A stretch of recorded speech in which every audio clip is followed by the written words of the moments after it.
आज जेहेतु दशहरा तो मु सका उठी गाधुआ पाधुआ सरी मो ठाकुर पूजा करदेली। ठाकुर पूजा सारी मो स्वामी को शाशु को आलती दे दी।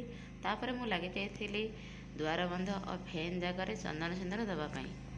गोटी गोटी कर सब द्वार चंदन सिंदूर फूल लगे लगे मु आमर बारी द्वार बंध चलीगली।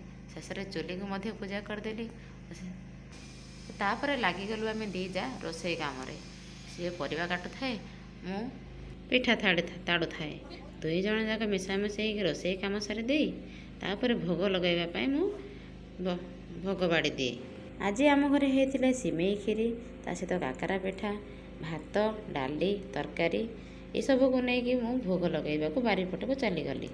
इष्टदेवी पाखे मो जा भोग लगे मु मोर बारीपट को लेकिन पितृपुरुषों पाखे भोग लगे दी आसती। आम तो दशहर एमती पूजा करूँ। आपण मैंने केमिति करती निश्चित भाव कमेंट मध्य जनइबे। आ वीडियोटी भल लगी सब्सक्राइब बटन टी निश्चित दबाइदेवे। परवर्ती वीडियो देखिए आमर गाड़ी पूजा वीडियो। रहुची नमस्कार।